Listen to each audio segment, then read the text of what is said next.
Merci beaucoup à tous donc d'être bien installés. Après 2 jours de débat passionnants, et j'ai l'honneur donc d'animer cette session de conclusion intitulée « Le travail, richesse du monde ». Alors cette question, elle est aussi au cœur des passions françaises, vous l'avez entendu depuis plusieurs jours, mais ce matin et en cette fin de colloque, vous allez entendre, et c'est cela qui est intéressant, un regard global, un regard peut-être de longue focale, et qui sait peut-être, allons-nous, introduire un peu d'utopie dans ces débats et cette session. Pour cela, j'ai l'honneur de vous présenter plusieurs intervenants de très grande qualité, comme à chaque fois ici à Aix. D'abord, Ngozi Okonjo-Iweala. C'est la dame de fer des finances nigérianes qui nous rappelle à chaque fois qu'elle n'est plus ministre, mais qui est très regrettée dans son pays aujourd'hui.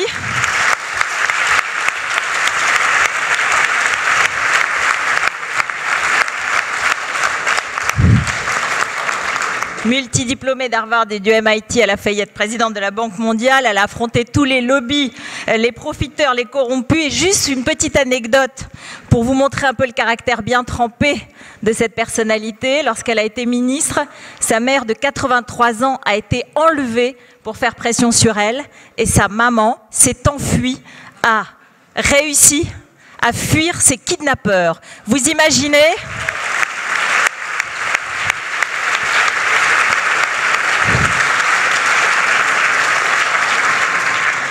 Tidjane Thiam, président du Crédit Suisse, brillant président de Prudential, il est franco-ivoirien, polytechnicien.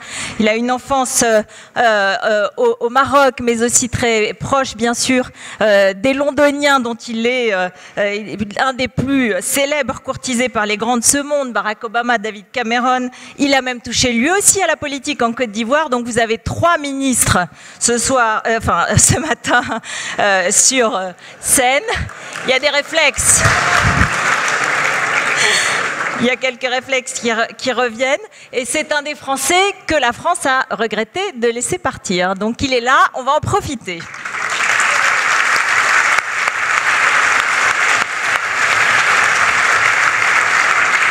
Emmanuel Macron, le ministre de l'économie, de l'industrie et du numérique, Lénarque, l'inspecteur des finances, le banquier, le philosophe, vous savez tout sur lui, il a renouvelé le paysage politique français, une des stars du gouvernement, on peut le dire, auteur d'une loi sur la croissance et l'activité qui veut bousculer les blocages français. Chacune de ces déclarations suscite l'intérêt, la curiosité et parfois l'inquiétude de certains. Alors on va bien l'écouter ce matin dans ce débat débarrassé de toute idéologie et de politiquement correct. On va bien sûr introduire le débat avec Jean Pisani-Ferry, le commissaire général France Stratégie, auteur du rapport notamment sur la France de 2022 et membre du Cercle des économistes. Mais je ne résiste pas à la curiosité que vous avez tous, je sais, de poser une question d'abord à Emmanuel Macron sur ce qui est dans notre tête, la Grèce. Monsieur le ministre, est-ce que, à cette heure-ci, alors que l'Europe est suspendue à la réponse, au résultat du référendum, est-ce que vous êtes optimiste, ou est-ce que, comme le président Hollande l'a évoqué dans la semaine, allons-nous faire un saut dans l'inconnu dès ce soir ? Bonjour à toutes et tous. Merci beaucoup pour cette question. Non, surtout que vous avez mis la pression en indiquant qu'il ne fallait pas faire du politiquement correct. Évidemment, faire des commentaires intelligents sur quelque chose qui est à venir est toujours difficile. Mais je voudrais juste, peut-être en quelques mots, dire où on est et pourquoi on en est là. Parce que c'est finalement la seule chose qui compte. On rentrera ce soir, si on en était sorti dans un chaudron, que d'aucuns dans la salle vivront plus intensément que je ne vis, au quotidien, qui était technique, financier. Vous avez raison de vous retourner vers Benoît Cœuré, entre autres. Technique, financier, économique. Mais pour moi, la vraie question, elle est politique. Le moment, il est politique. C'est de savoir si, pour la première fois, depuis des décennies, on accepte que l'Europe recule. On s'était fait à l'idée que l'Europe n'avance pas, fasse des stops. Nous-mêmes, nous en avions coproduit avec le référendum de 2005. Mais jusqu'à présent, nous n'avions jamais reculé. Le vrai sujet, c'est de savoir si on accepte collectivement, par des process compliqués parce que nous n'avons plus de projet, par de l'irresponsabilité collective parce que nous n'avons plus d'ambition, que l'Europe n'est qu'un projet technique et peut reculer. C'est ça la question. Alors, demander son avis à un peuple, c'est la chose la plus légitime du monde. Donc il ne s'agit pas de critiquer le référendum grec. Et le vote qui sera exprimé sera forcément le bon, puisque ce sera celui du peuple grec. Mais je ne m'habitue pas ni au cynisme des dirigeants grecs qui ont posé une question biaisée, parce qu'ils ont posé une question, un référendum, sur des textes qui étaient caducs, qui n'étaient pas les bons textes, et ça n'est pas un esprit démocratique, ni derrière les propos populistes aussi, d'aucuns qui, parce que leurs opinions publiques le demandent, considèrent que la solution à tous nos problèmes, ce serait de sortir la Grèce de la zone euro. Ce sont deux formes de populisme de part et d'autre auxquelles nous ne devons pas céder. Et donc aujourd'hui, nous avons besoin d'un peuple grec responsable, c'est-à-dire qu'il sache que quand il votera aujourd'hui, il ne vote pas simplement pour la Grèce, mais pour toute la zone euro, parce que c'est ça dont nous parlons. Et nous avons besoin d'être solidaires, parce que la zone euro, c'est un projet politique avant d'être un projet technique. Et quel que soit le vote, nous devons dès demain reprendre des discussions politiques pour donner un cadre. Il ne s'agit pas de se réfugier derrière la BCE ou d'autres qui ont fait déjà plus que leur travail, parce que c'est mettre en péril ce qui a déjà fait beaucoup. Mais c'est la question de savoir, au fond, où nous voulons aller. La situation de la zone grecque, nous l'avons coproduite. L'irresponsabilité des dirigeants grecs pendant une décennie, qui ont laissé des salaires monter, qui n'ont pas fait les réformes, mais notre irresponsabilité collective de ne leur avoir rien dit pendant des années. La zone euro, nous en avons tous profité. Les Allemands pour faire une réunification plus heureuse, pour mettre un taux de change qui était un taux de change allemand à une économie de zone dont ils bénéficient aujourd'hui. Nous en avons bénéficié, les Grecs aussi. Donc il ne s'agit pas de rester dans la défiance et ce face-à-face qui est mortifère. La question qui nous est posée aujourd'hui, c'est si demain on sait repartir en se disant on va de l'avant, quelles qu'en soient les conséquences. Et même si, je le dis ici, même si le non grec devait l'emporter, notre responsabilité dès demain, ce sera de ne pas faire le traité de Versailles de la zone euro. Parce que c'est ça qui est en risque. C'est que demain,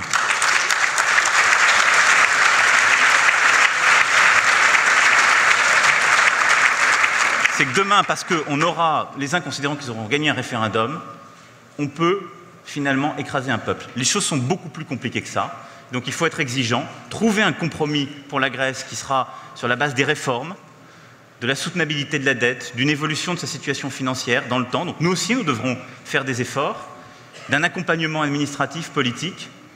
Mais au-delà de ça, et je finirai là-dessus, la question qui nous est posée, c'est celle de l'intégration de la zone euro, plus forte.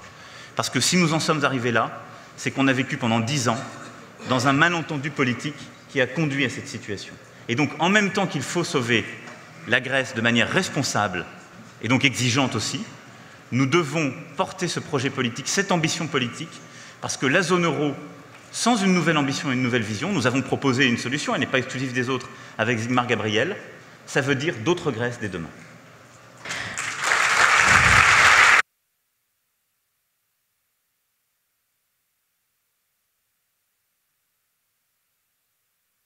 On va revenir évidemment, peut-être si on en a le temps, avec des questions avec vous en fin de séance, mais ça n'est pas complètement sûr en fonction du temps. C'est Jean Pisani-Ferry qui maintenant pose les enjeux de ce débat sur le travail, richesse du monde. Merci, je vais rallonger la focale beaucoup, en me fondant sur les débats de ces 2 derniers jours et en posant les questions à notre panel, et je vais le faire autour de 3 chiffres. Le premier, c'est 25%. C'est la question de la polarisation du marché du travail. Pourquoi 25%? Parce que si vous ordonnez les emplois en fonction du niveau de salaire et que vous regardez sur le cas des États-Unis où se passe la frontière entre la part des emplois qui augmente et la part des emplois qui baisse, dans les années 80, les 50% inférieurs, on avait de la destruction d'emplois, les 50% supérieurs, on avait de la création d'emplois. Aujourd'hui, d'après les derniers travaux de David Autor, les 25% inférieurs ont créé des emplois, les 25% supérieurs ont créé des emplois, et au milieu on en détruit. Donc, ça pose des questions sur la nature du progrès technique, ça pose des questions sur la centralité de la classe moyenne de nos sociétés, ça pose des questions sur la réponse à un progrès technique de ce type par l'éducation. Et de manière générale, la question que je voudrais poser au panel, c'est comment est-ce qu'on mène à bien un projet politique et social d'unification si le progrès technique divise? Mon deuxième chiffre, c'est 50 000. 50 000, c'est le nombre de chauffeurs Uber supplémentaires chaque mois dans le monde.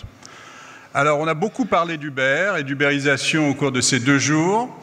Il y a une espèce de paradoxe de Solow, vous savez, celui à propos des ordinateurs qu'on peut répéter à propos de l'ubérisation, on la voit partout, sauf dans les statistiques, puisque les statistiques nous suggèrent que les formes traditionnelles d'emploi restent très très largement dominantes, y compris aux États-Unis. Maintenant, il se passe quand même quelque chose. Ces chiffres très impressionnants d'Uber nous montrent qu'une entreprise peut extrêmement rapidement bouleverser le marché du travail dans son domaine. Et ça, c'est une mise en cause de l'entreprise comme la forme efficace d'organisation de la production. C'est une mise en cause de la quasi-universalité du contrat salarial sur lequel nous avions vécu. Et c'est une mise en cause de tout ce qui s'est assis sur ce contrat salarial, c'est-à-dire le système de protection sociale. Donc la question que je voudrais poser au panel, c'est est-ce qu'il faut commencer dès aujourd'hui à détacher la protection sociale du salariat? Pardon. Mon troisième chiffre, c'est 2 tiers. Et 2 tiers, c'est la proportion de l'augmentation de la population active qui se produira en Afrique, de la population d'âge actif qui se produira en Afrique d'ici 2050. La population d'âge actif mondiale, elle va augmenter d'un peu plus d'1 milliard, 1,1 milliard, dont 800 millions en Afrique, c'est-à-dire les 2 tiers. Donc, nous parlons de redéfinition du travail, mais en même temps, nous avons d'immenses besoins de création d'emplois dans les pays dans lesquels on a une vague démographique qui atteint le marché du travail et donc avec tous ces besoins nouveaux de création d'emplois qui se développent. Et la question de ce point de vue-là, c'est, au fond, on parle de transformation du travail dans des économies mûres dans lesquelles il n'y a plus d'augmentation nette ou très peu d'augmentation nette de la population d'âge actif. On en parle aussi dans des économies qui ont cette transformation majeure venant de la démographie. Qui va inventer le modèle social du XXIe siècle? Est-ce que nous avons raison de penser que c'est à l'Europe d'essayer de le faire, ou est-ce qu'il va s'inventer ailleurs, et en particulier en Afrique?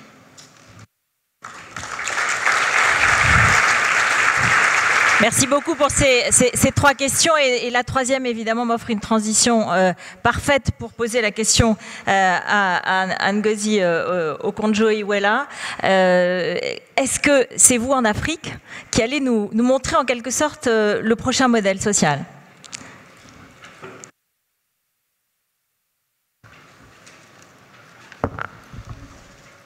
Bon, merci et bonjour à tous. C'est ma première participation ici et je dois dire que je trouve le débat stimulant, éducatif. Merci pour l'invitation et merci particulièrement à Clara Pisani-Ferry et son équipe. Maintenant, je continue en anglais pour gagner le temps. Okay, so I'd like to make 3 points and try to, in doing that, respond to some of the questions that were raised. There's been such a rich debate in this session. I think the first point I'd like to make is to respond to the issue of the large numbers of young people in Africa and the possible transformation of jobs through technology. This is a big problem that we face on the continent in the future. If we handle it well, we'll have a demographic dividend. If we handle it badly, it will be a demographic nightmare.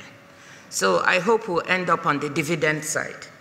And here's what I think. The first point that we need to do is to transform the jobs in certain traditional sectors, because that is where we have a comparative advantage.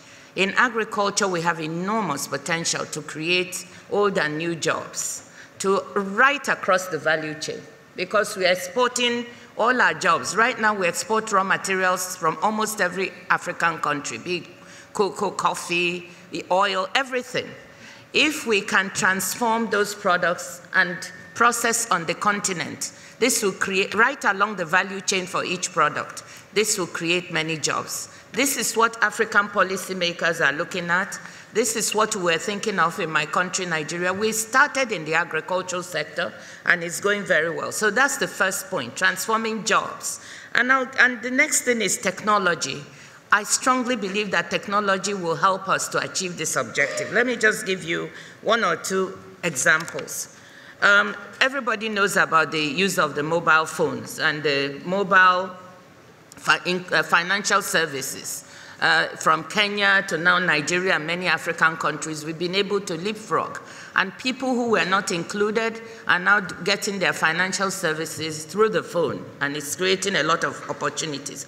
But in Nigeria, an example of what we've been able to do is to give farmers e-vouchers, electronic vouchers, to pay for subsidized high-yielding varieties of seeds. So all the farmers, we're trying to give them mobile phones, those that don't have, and many have.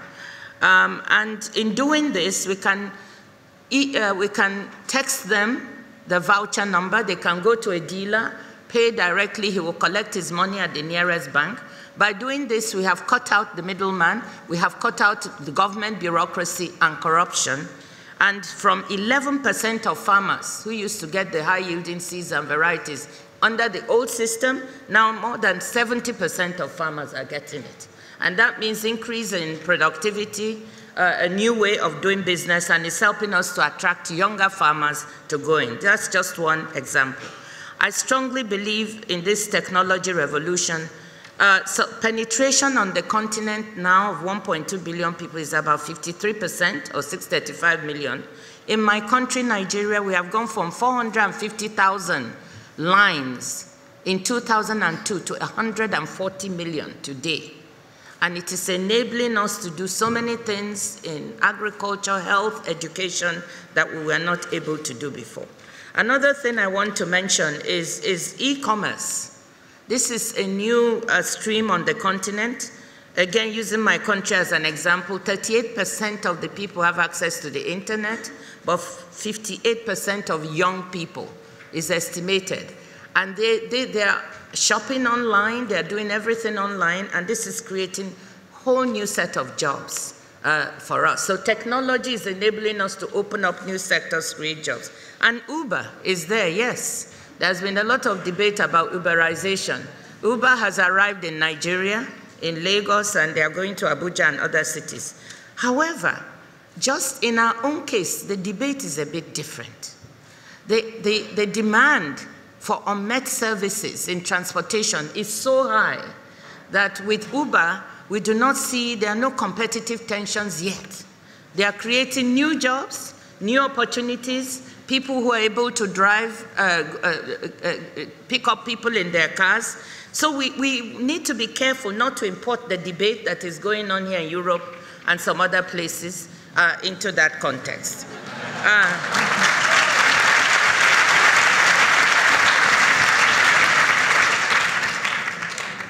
I think my time is up, or I make one more point. Just one more point. I just want to make a quick point on the issue of migration. I am surprised that in these wonderful debates, which I've thoroughly enjoyed, there is very little discussion of cross-border labor markets and the migration issue with what is happening at Europe's border. If we are going to have 800 million young Africans and so many other people besides, we need to have an honest debate. If work is wealth and shared prosperity, what does this mean globally? We need to think a little bit more global.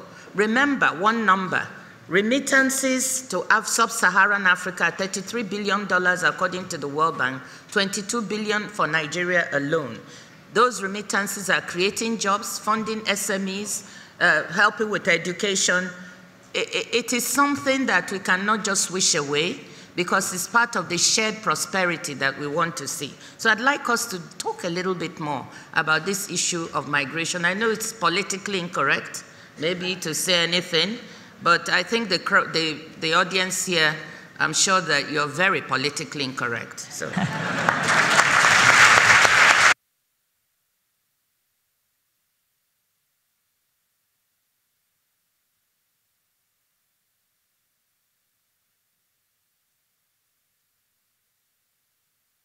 Pardon. Merci pour ce compliment, Ngozi. Et j'espère que Emmanuel Macron va être politiquement incorrect. Merci beaucoup. D'ailleurs, je ne sais si je dois prendre comme une provocation ou une forme d'hommage le fait que vous m'ayez invité un dimanche à parler de travail. Mais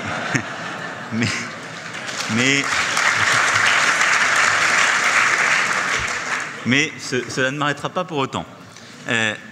Je vais essayer de reprendre peut-être les points très justes et très forts qu'a fait Jean Pisani dans son introduction pour, je dirais, apporter dans les 5 minutes qui me sont octroyées les quelques points de commentaires que je voulais faire. D'abord, le constat, il est partagé.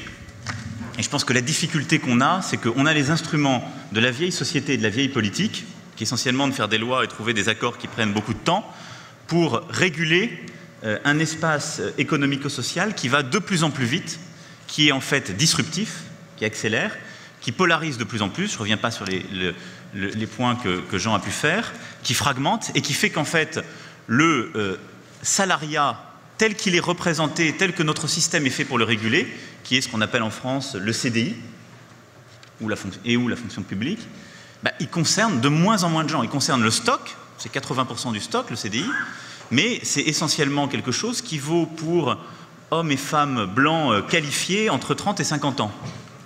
Donc le système est bien fait pour cette catégorie-là, et il ne faut pas qu'on change de régulation. Mais pour tout le reste du système, qui est plutôt ce qui a de l'énergie, des idées, je ne suis pas exclusif de la catégorie que je viens de citer, dans laquelle je m'inclus. Merci pour les autres. Mais étant aujourd'hui la minorité visible de cette table ronde, pour faire valoir mes deux camarades,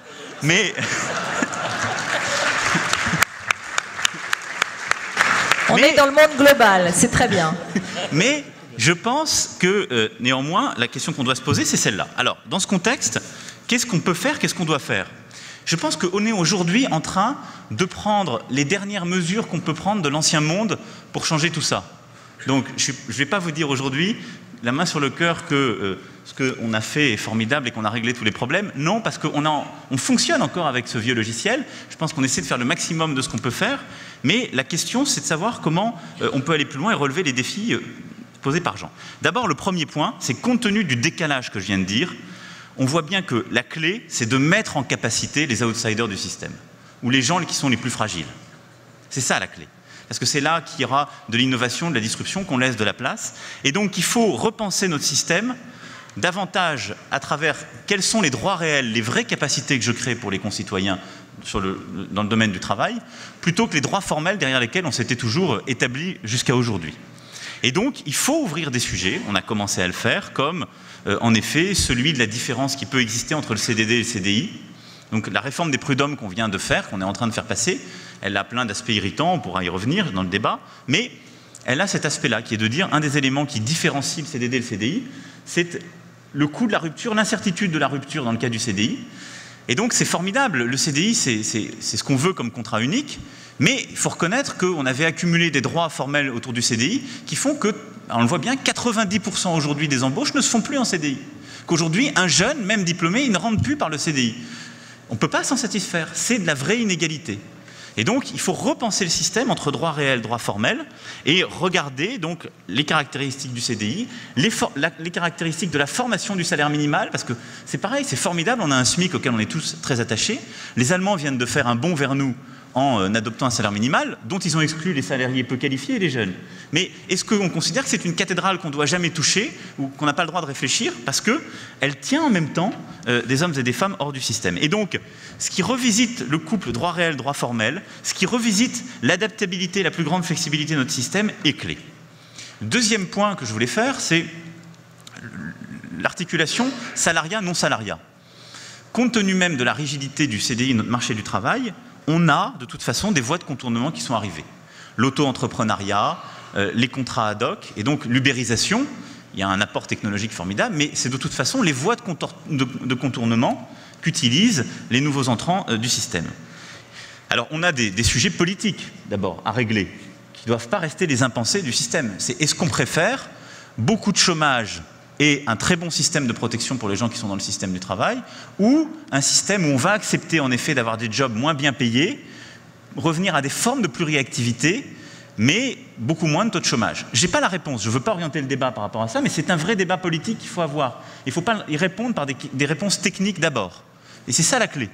Parce que sinon, on restera pris dans nos dilemmes. Mais moi, je suis convaincu que la meilleure réponse par rapport à ce qu'on vient de se dire, c'est d'abord, secteur par secteur, de se poser les questions des biais qui existent à travers l'ubérisation. Et donc ça, je pense que c'est absolument fondamental. Il y a des gens qui étaient dans un statut, mais qui ont payé. Le chauffeur de taxi, le service n'était pas bon, mais il a payé une plaque. Comment on compense cet élément-là ? Et l'ubérisation de l'autre côté apporte beaucoup, donc il faut la récompenser. Néanmoins, derrière, je pense qu'il faut aller de plus en plus, dans le mode de régulation, vers une individualisation des droits, une socialisation du financement de ces droits, et donc plus les faire reporter sur le financement par le travail, et en même temps, beaucoup plus mettre les partenaires sociaux aujourd'hui en France sur la régulation du marché du travail. Et donc beaucoup plus donner de place à l'accord collectif de branches ou d'entreprises, plus mobile, plus flexible, et donc repositionner les partenaires sociaux là. Tout dernier point, et j'ai fini là-dessus, formation et mobilité. Je pense que la clé pour répondre aux défis que Jean décrivait il y a un instant, c'est évidemment la formation.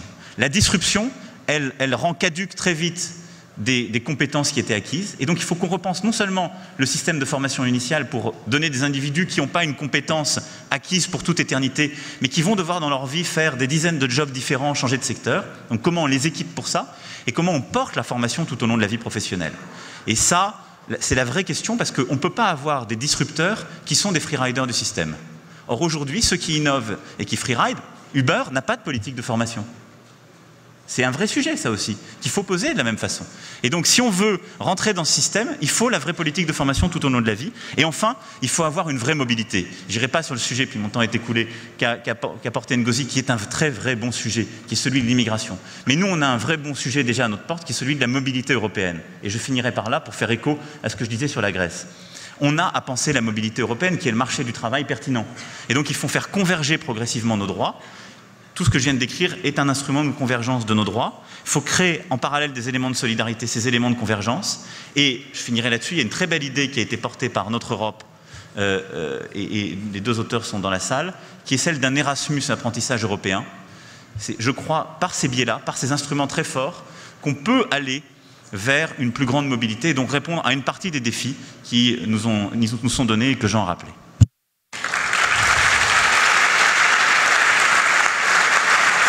Merci beaucoup. Tidjane Thiam, je sais que les questions de formation vous passionnent et elles sont au cœur de la problématique, même si on vous attend aussi sur le financement de l'innovation. Très bien, merci. Merci Ruth. J'ai copié sur mon voisin, je vois qu'il a utilisé son téléphone comme chronomètre, je vais faire pareil. Donc je démarre le chrono. Faites attention au temps, merci. Absolument, absolument. Donc très heureux de participer à ce débat, d'être ici donc, aux côtés de Ngozi, que je connais depuis 30 ans maintenant, qui m'a accueilli jadis à la Banque mondiale. Je dis aux jeunes ici, faites attention parce qu'elle m'a rappelé qu'elle était venue se présenter à moi en me disant que je suis la doyenne des Africains ici et que j'avais été un peu expéditif dans ma réponse. Donc je la retrouve 30 ans après. Et le ministre des Finances que je connais bien aussi, et donc très heureux d'être là. Très rapidement, 3 choses. Juste sur la polarisation, donc confirmer certaines des choses qui ont été dites. Deuxièmement, parler un peu de technologie. Et troisièmement, comme vous le suggérez, plus parler d'éducation et de formation. La polarisation, elle est vraiment brutale. Au sein des sociétés occidentales, c'est clair. Il y a différentes statistiques, mais 14 millions d'emplois détruits, d'emplois qualifiés classe moyenne détruits en 2000 et 2013. Mais aussi une autre polarisation qui est entre les pays émergents ou dits émergents et les pays développés, puisque la dynamique sociale qui est en cours est complètement différente. 587, je ne sais pas comment ils arrivent à cette précision, disons 590, près de 600 millions d'emplois créés au XXIe siècle dans les marchés émergents face à la destruction d'emplois dont je parle. Et les inégalités de revenus, évidemment, dans l'OECD, je crois qu'il y a le coefficient de Gini a augmenté dans 16 pays sur 21, et si on fait le ratio des revenus des top 10% à ceux 10% du bas, il est passé de 7 à 1 à 9,5 à 1, presque 10 à 1. Donc clairement, je pense un accroissement des inégalités que personne ne contexte avec les conséquences politiques et sociales qu'on sait. Je crois que Jean Pisani-Ferry a bien posé le problème. Et avec en plus en arrière-plan la démographie, juste pour renforcer ce que Jean disait, âge moyen en Europe, je crois que c'est 44 ans, en Indonésie 28, en Afrique 18. Donc c'est pas étonnant que l'essentiel de l'accroissement démographique se fasse en Afrique. La technologie, effectivement, facteur clé derrière tout ça. Moi d'ailleurs je m'élève un peu contre une analyse qu'on entend souvent qui veut dire oui mais regardez Uber n'a créé que N emplois ou Facebook n'a créé que X emplois directs. Quand on regarde Facebook, il y a une très bonne étude faite par Deloitte qui montre qu'en fait leur contribution à l'économie mondiale en GDP est de 227 milliards de dollars et 4,5 millions d'emplois créés. Et à travers la création d'emplois indirects, toutes les entreprises qui vont sur Facebook, qui peuvent arriver directement à leurs clients. Donc la bonne analyse, c'est pas de dire Facebook détruit plein d'emplois et n'a créé que X emplois, c'est de voir la valeur ajoutée qu'ils apportent à l'économie qui est énorme. Énorme en termes de productivité, de temps gagné, de mise en contact de gens, de vente de machines sur lesquelles les gens vont sur Facebook, etc., etc. Donc moi, je suis clairement plutôt du côté de ceux qui voient la technologie positivement. Donc j'ai fait la moitié de mon temps. Donc la deuxième moitié, je parlerai surtout des solutions. On dit toujours éducation. Donc moi j'ai essayé d'aller peut-être un ou deux niveaux en dessous. Et je vois il y a 4 dimensions à ça. Une qui va peut-être vous surprendre, c'est la question des femmes. Deuxièmement, c'est la question de la formation. Troisièmement, la question en fait du fonctionnement du marché du travail. Et quatrièmement, la question de la redistribution. Je pense que sur les femmes, on oublie quand même trop souvent quand on parle du bottom 40% ou 10% dans la population en Occident, que les femmes sont surreprésentées dans ce segment, que le temps partiel frappe d'abord les femmes, que les familles monoparentales qui ont des revenus familiaux plus faibles, c'est d'abord les femmes, et que donc il y a vraiment, pour les gouvernements, je me tourne vers le ministre des Finances ici, une nécessité d'agir de façon très spécifique, très ciblée sur cette question des femmes. Pas seulement parce que c'est politiquement correct, mais parce que ça marche économiquement et socialement à travers...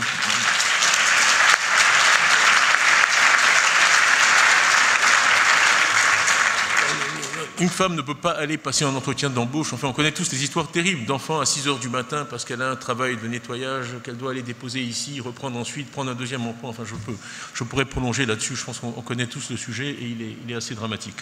Donc, c'est vraiment une priorité. Je pense que sur la formation, il y a vraiment deux... On sait que je ne sais plus comment dire ça en français, mais numeracy et literacy sont très corrélés en fait à la capacité de gagner de l'argent. Donc les capacités arithmétiques de base et les capacités de lecture de base chez les travailleurs sont fondamentales et c'est donc un sujet sur lequel il faut continuer d'investir parce que la rentabilité sur cet investissement-là, la rentabilité marginale est extrêmement élevée et économique et sociale. Il faut donc travailler aussi sur les jeunes. On sait très bien qu'il y a des problèmes énormes. Moi, j'ai vécu longtemps en Angleterre où j'ai beaucoup travaillé sur ces questions, sur les jeunes, leur accès à l'emploi et leur employabilité, si ça existe comme terme, de préserver cette employabilité, parce que quand ils restent depuis 2008-2009 en dehors du marché du travail, très difficile pour eux de rentrer. Et l'autre bout du spectre, c'est les plus âgés, sur lesquels il faut travailler aussi pour arriver à un meilleur mix de travail et de retraite qui pèse moins sur la société. Question intéressante aussi pour les pays émergents à ce niveau-là, comment maintenir cette solidarité dont Jean Pisani parlait. Quand on prenez l'Indonésie, les revenus de l'État, c'est 20% du PIB.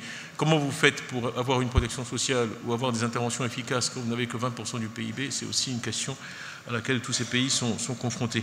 Le marché du travail, bon, je passerai peut-être là-dessus, je crois qu'on en a parlé, vous en avez parlé beaucoup dans les débats ces jours-ci, mais enfin c'est quand même important aussi d'avoir un marché du travail qui fonctionne, et enfin derrière tout ça, une fiscalité qui marche. Donc, j'aurais bien aimé parler plus longtemps, il y a beaucoup plus à dire sur ce sujet, mais je suis sûr que dans les débats, on aura l'occasion de revenir. Voilà. Merci beaucoup.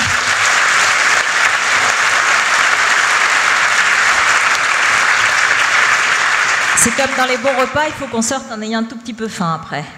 Alors, c'est l'heure de la question de Manon Dervin, qui est de Sciences Po Rennes. Et avant qu'on entame le débat, vous êtes là, Manon, et vous voulez poser votre question. Merci. Bonjour. Alors, je me permets de livrer une interrogation qui paraîtra peut-être un peu incisive et provocatrice, mais qui, je pense, est partagée par beaucoup et que j'estime devoir être discutée ici. Je pense que le lieu est une belle occasion de le faire. Donc on nous répète année après année que la croissance bienheureuse reviendra comme unique condition de la vitalité économique et sociale. Et pourtant, les 17% d'Européens qui vivent sous le seuil de pauvreté, soit 84 millions de personnes en 2011, donc bien plus que la totalité de la population française, attendent patiemment de sortir de cette torpeur, de ce que j'appelle une gueule de bois post-crise financière, soignée à coups de mesures économiques en faveur, je cite, de la croissance, de l'activité et de l'égalité des chances économiques. Donc nous avons parlé pendant 3 jours d'innovation, de flexibilité, de chômage, sans jamais remettre en cause le couplage croissance-emploi posé comme une évidence. C'est pourquoi je vous demande s'il est encore cohérent que l'emploi soit la condition de la survie. En clair, est-il aujourd'hui toujours décent de faire du travail la seule condition indivisible du droit à la vie? Merci beaucoup.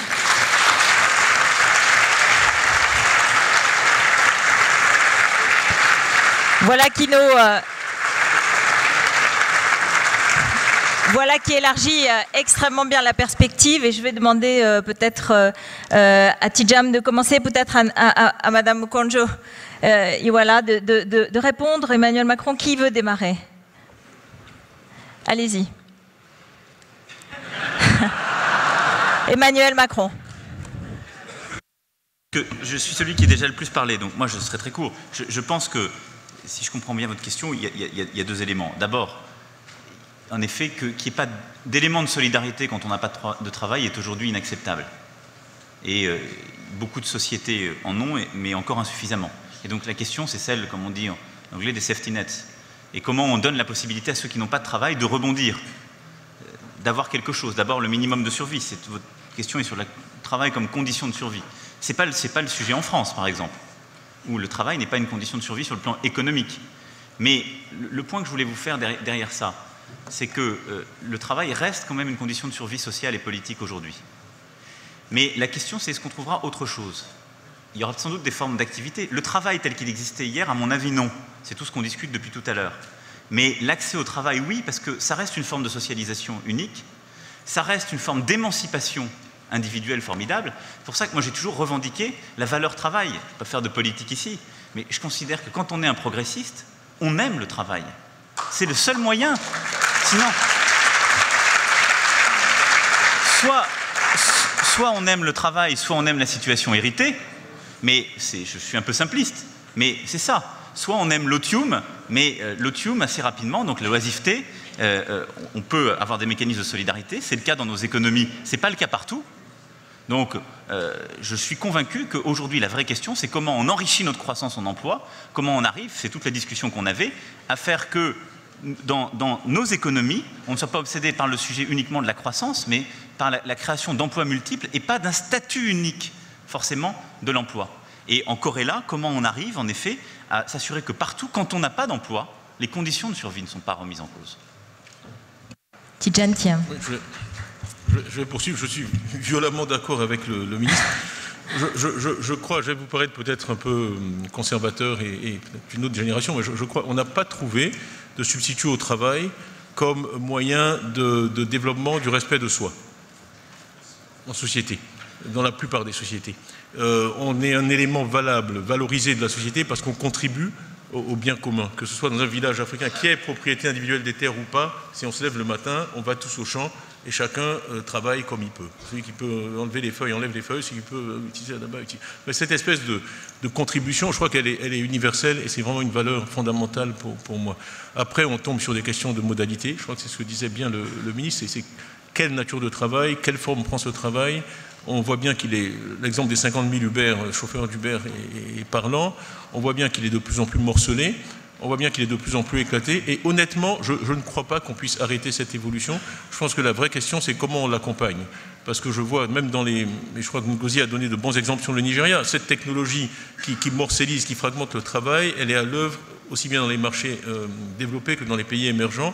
Moi, je pourrais multiplier les exemples. J'ai beaucoup travaillé en Asie. On avait des agents qui travaillaient avec de la technologie hyper moderne, iPad, etc., qui n'avaient pas de bureau, complètement dématérialisé et qui fonctionnaient de façon très efficace. Donc, même dans les économies émergentes, on a cette présence de la technologie.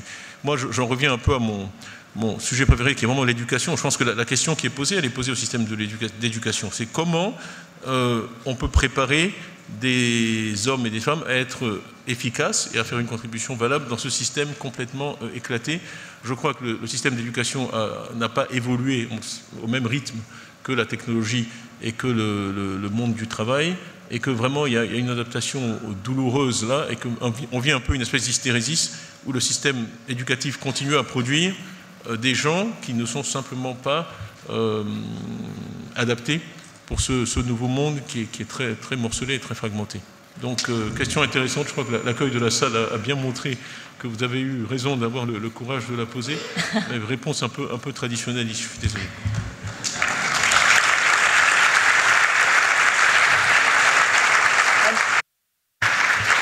Madame Gozi-Kodjo. Thank you very much. I think it's a really smart, intelligent question. I want to agree with my colleagues on the table about the value of work. I think work, viewed from an African viewpoint in particular, I think people want work. They do not prefer, they're not really interested in welfare systems. To them, jobs are the ultimate safety net. And they confer more than income. It's about dignity, it's about life. So I really agree with that. So I don't think we should undervalue work. But that being said, I want to touch quickly another aspect of your question, which had to do with those living under the poverty line and what is to become of them. So they're 17% after the financial crisis in Europe. In the world, there are more than 1 billion people still living in poverty. And if we are to create, if work is so important and jobs are the nightmare of every policymaker, whether they are French or Nigerian or Ivorian. If we are to create these jobs, we have to really think of this world in which, according to Oxfam statistics, the richest 1% in the globe own 50% of the world's wealth or assets, in which the institutional investors control $71 trillion. So we have a lot of financial resources in the world concentrated that is not being deployed in the right way to create this work. I think Bertrand Badre yesterday in the session on finance and innovation made the point that if we are to solve this problem, we need to move finance in a way that it can create jobs either within Europe or in Africa, in emerging markets, wherever it's needed. But the perception of risk, and this is really the big point I want to make. If you look at emerging market countries, the perception of risk by those who do the investments is way higher than what it should be. And therefore, they do not want to move these resources to where they can earn the highest returns. By the way, returns in many of these countries are better than 30%, far higher than what you could get in Europe or the US. So the question and the opportunity for me is for financial institutions, and I throw this to Tijan, I throw it to Bertrand from the World Bank and others. There's an opportunity to bridge this perception gap by putting in place risk mitigation mechanisms that can help us move these resources to create jobs where they are needed, instead of lying in the hands of those who cannot use them well, and leading to tremendous inequality within countries and between countries. Bravo.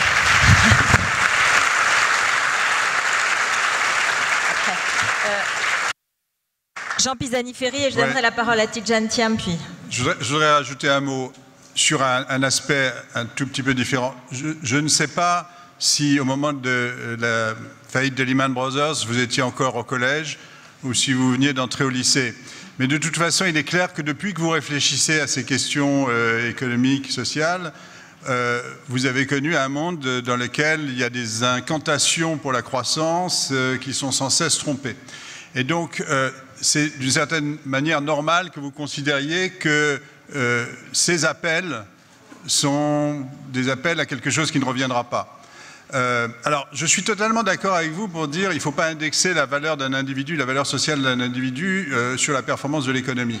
Mais en même temps, ne tombez pas dans le fait de croire que ce qui est pathologique est normal. Depuis 8 ans, nous vivons dans un état économique pathologique, profondément pathologique. Et ce n'est pas parce que c'est le seul état économique que vous ayez connu qu'il est normal et qu'il faut s'y résigner.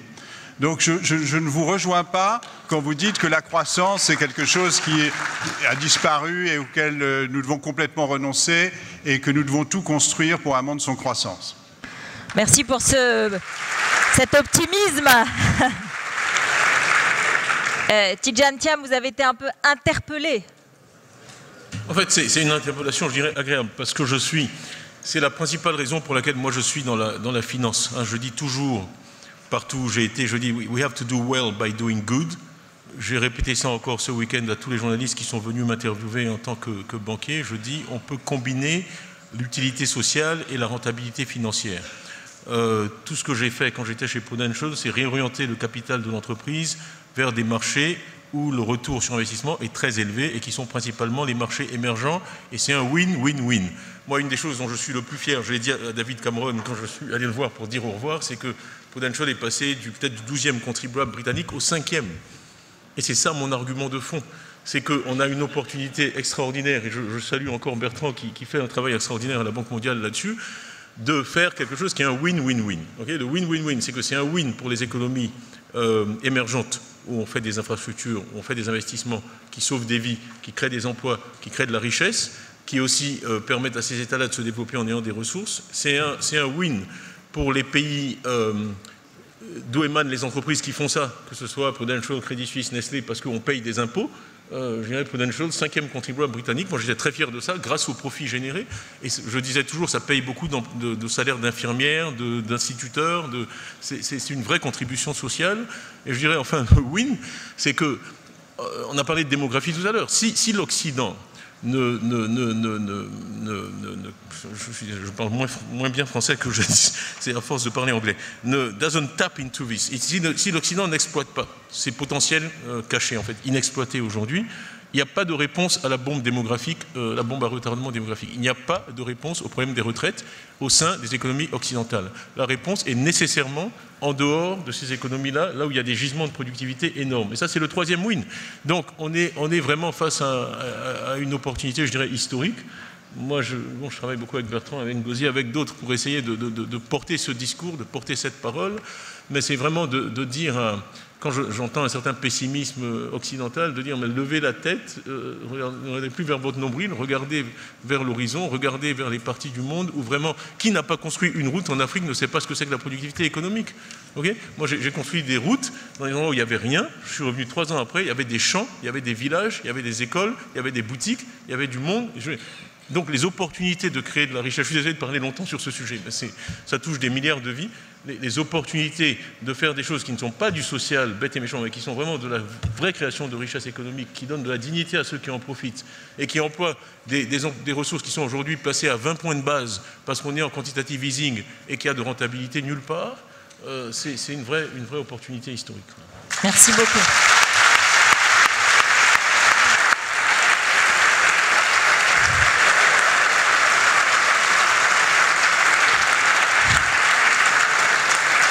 Alors Emmanuel Macron, est-ce qu'on va assez vite en France face à ce mouvement-là qui est en train, cet optimisme qui nous déborde? On n'est pas en retard là, on n'est pas en arrière de la main? Pourquoi tant d'agressivité à ce stade des débats? Parce qu'on voudrait être aussi optimiste, on voudrait aller à la conquête. J'étais d'accord avec tout ce que Tidjane et Ngozi ont dit depuis tout à l'heure. Non, je pense qu'en tout cas ce qui vient d'être dit est très important par l'un et par l'autre sur le rôle qui est collectivement le nôtre. La France a un rôle très important en Afrique aujourd'hui sur le plan diplomatique, militaire. Je suis convaincu qu'un des défis, mais pour nos économies aussi, c'est d'être en capacité d'articuler une politique économique et donc derrière financière monétaire intelligente vis-à-vis d'un continent qui est en train d'accélérer et avec aujourd'hui des déstabilisations très fortes de part et d'autre. Donc je veux dire, c'est très important ce qui vient d'être dit. Alors on parle de sujets de pionniers. Et donc c'est vrai qu'il y a une productivité formidable. On voit quand on est dans une économie pionnière ce que c'est que la transformer de manière positive. Nous sommes dans des économies matures, donc les réformer, c'est toujours plus dur. Parce que soit on a des croissances formidables, ce qui n'est plus notre cas, pour revenir à la question d'il y a un instant, et donc soit sinon on revisite des droits acquis, des intérêts acquis. Et donc, pour reprendre la discussion qu'on avait il y a un instant, ce que les insiders ont fait pour eux. Donc c'est forcément désagréable parce que les insiders sont forcément pas d'accord. Et nous sommes toutes et tous des insiders qui nous ignorons. puisque il y a sans doute un biais de recrutement dans la salle aujourd'hui, hormis les plus jeunes qui étudient, mais à mon avis, beaucoup des autres, dont nous faisons partie, on s'est plutôt bien débrouillé, donc on est devenus des insiders d'un système. La question, c'est comment ce système respire et laisse la place à d'autres. Et donc, les réformes qui sont menées doivent aller dans ce sens. Je le disais tout à l'heure, pour répondre très directement à votre question, il y a eu une phase d'accélération depuis 2014, mais on répond avec des instruments qui sont des instruments classiques du dispositif politique. C'est normal parce que c'est le nôtre. Et je pense que ce qu'il faut qu'on invente, sur le plan méthodologique d'abord, c'est des éléments de rapidité de prise de décision et d'action collective. Premier point. Donc, non, on ne va pas assez loin. Je pense que sur le marché du travail, sur l'entrepreneuriat, sur le numérique, il faut qu'on puisse aller beaucoup plus loin. Après, comment on le fait? Je veux dire, le Moloch médiatique auquel nous sommes tous attachés veut des textes de loi, des réformes, des annonces. Moi, j'ai découvert ça. Je ne sais pas si c'est pareil en Côte d'Ivoire ou au Nigeria, mais il faut faire des annonces. Généralement, on ne se soucie pas après de ce que les annonces sont devenues. Quand on s'en soucie, les annonces deviennent des textes de loi. Je peux vous dire que quand on se soucie des textes de loi, ça fait 7 mois de chemin de croix. Et une fois qu'ils sont votés, il faut qu'ils soient appliqués, etc. Donc c'est très long. Le temps de la vie démocratique et de la décision n'est plus adapté aux attentes et à la vie économique et sociale. Vrai sujet de fond.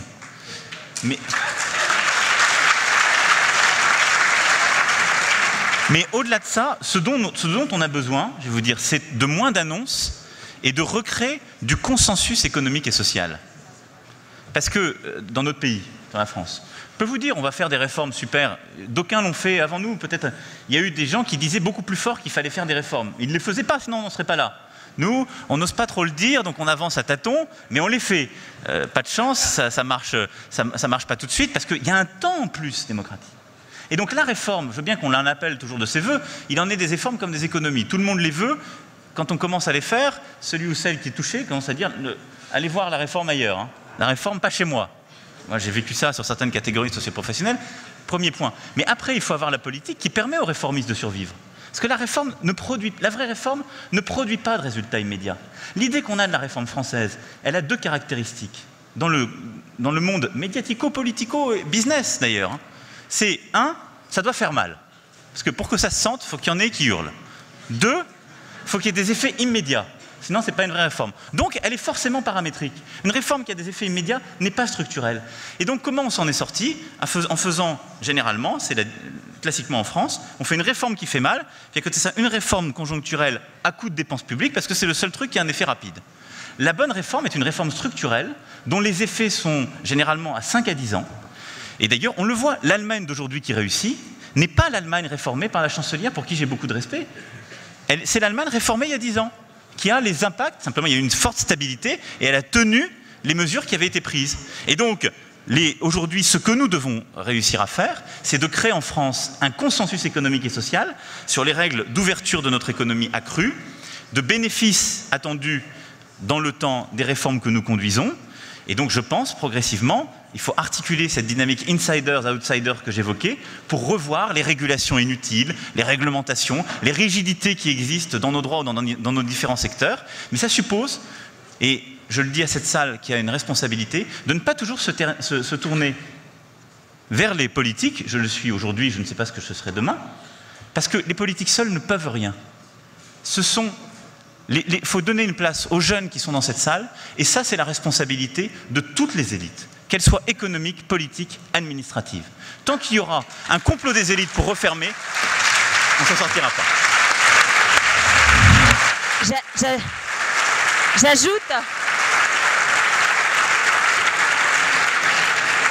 J'ajoute, et même des élites médiatiques. Je vous propose une et dernière question du public avant d'accueillir Jean-Hervé Lorenzi pour la conclusion. Il n'y en aura qu'une seule. Nous sommes... Voilà, monsieur là-bas.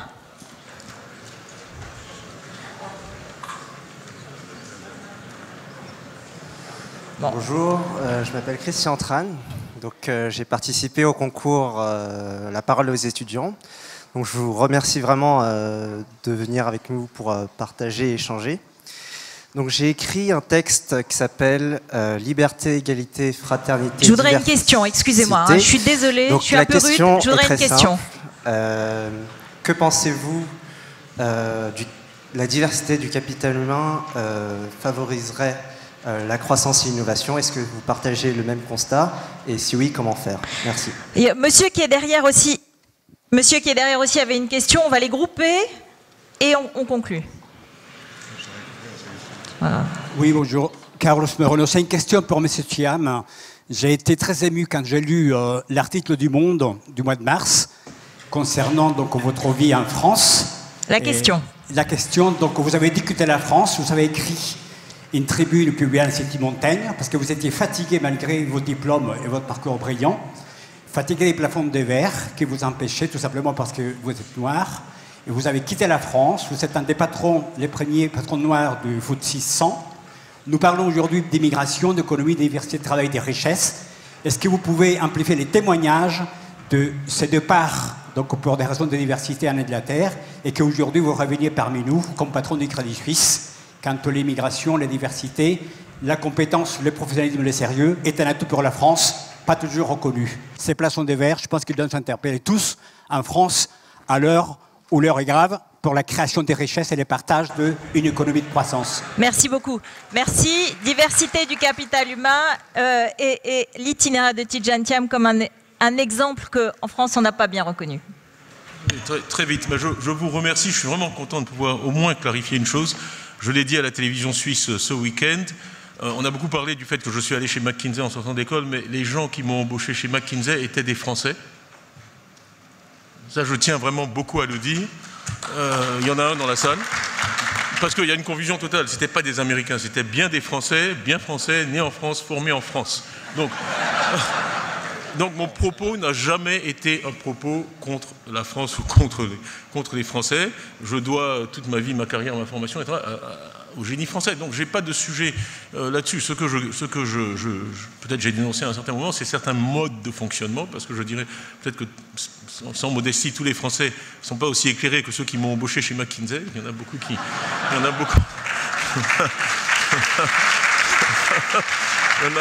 y en a beaucoup qui ne m'ont même pas interviewé, donc voilà. Après, sur la diversité, honnêtement, je pense que c'est enfoncer une porte ouverte. Franchement, aujourd'hui, les sociétés qui gagnent, les équipes qui gagnent, les entreprises qui gagnent sont celles qui sont ouvertes. Et la diversité, Dieu merci, ça va bien au-delà de la couleur de la peau. C'est de diversité de manière de penser, diversité de style, diversité de tous les genres. Je pense que c'est... Moi, je crois qu'on est en train de gagner là-dessus. Je pense qu'on n'a plus besoin de prêcher. Je pense que la réponse est évidente et que le monde évolue dans la bonne direction.